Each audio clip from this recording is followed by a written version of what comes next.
Well, we all know somebody who's fighting or has fought cancer. The American Cancer Society estimates nearly 2 million people were diagnosed with some form of the deadly disease last year, and more than 600,000 people died. That's why Nexstar's The Hill is doing a 5-part online series called Curing Cancer. Let's bring in The Hill associate editor, Annika Neklason. She's here with us live. Hey, Annika. Hey, thank you for having me. Of course. Thanks for being here. As I understand it, you actually had a cancer scare last year. How's that driving you to raise awareness about the deadly disease and share a little bit more of your story, if you would? Sure. So last year when I was 27, I actually just completely by chance went to the dermatologist for the first time in my entire life. And within about 20 minutes of walking in, despite me having no sense that anything was wrong, the dermatologist had found melanoma in my arm. And so I had to get that removed. I was extremely lucky that it just happened to be caught early. And so that process wasn't too hard, and it was fairly quick for me. But I think the whole experience really drove me to want to learn more about this. I think I have an extensive family history of cancer, even of skin cancer, but I realized that I just didn't really know much about it going in. And so I started learning for myself. And then in this series, I hope that I was able to share some of what I've learned with everyone else. I'm so glad you caught that as early as you did. And what a lesson just in that, to go get your annual checkups every year, even if you don't think anything is wrong.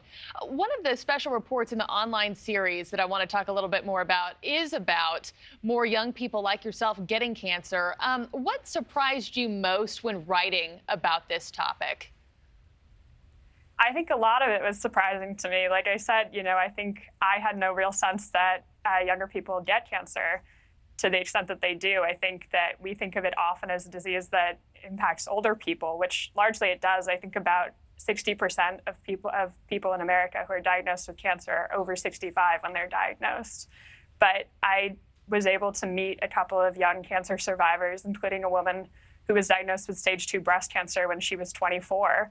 And I think something that really surprised me and that has left a lasting impression on me was just her story and hearing about how much cancer could derail her life happening early in life like that, taking her away from her career when she was just getting started and making her think about fertility when she was in her mid-20s. And to your point, like you're saying, you think it's for people who are older, especially with something like skin cancer. A lot of younger people are like, I haven't been out in the sun, that many years. I don't need to go get that checked out yet. But you found otherwise, and you lived that story. Cancer is one of those diseases that affects everybody. Only heart disease kills more people. How will the Hills online series help people battling cancer, and not only the patients, but also their families, too? I think the hope is partially just raising awareness, which I spoke to a number of cancer researchers for the story that I wrote, which was about more younger people getting cancer. And one of the things that they really highlighted was the importance of awareness. I think we think a lot about cancer as sort of this looming abstract boogeyman, something that we all have some experience with, I believe, through our families, through people we know, or through ourselves. But I think we don't know that much about it specifically. And so the hope is that the series can help raise awareness about younger people getting cancer, about how COVID has impacted cancer screenings, for instance, and about what we do know about cancer and what's left to learn. And hopefully that can be helpful to people. And for people, Annika, for people watching this saying, hey, I have a family member going through this, or I'm just interested, I want to watch this series. Is the whole series released already, and where can folks find it? It isn't all released yet. We're releasing one of the stories each day. There are 5 of them. So you can find it on thehill.com. It's called Curing Cancer. The first piece was released yesterday. It's America's War on Cancer Rages On, looking at sort of this 50-year fight that the country has waged on cancer since Nixon first declared the war in 1971. And then the second piece was just published earlier this morning on it's who you are and where you live can help determine your odds of beating cancer. And then we'll have a new story up every morning at 6 a.m. for the rest of the week. Fantastic. Well, I know it's going to help so many people. I know y'all have worked so hard on this. Thank you for coming on the show this morning to talk about it and also share your story. Annika Neklason, appreciate you.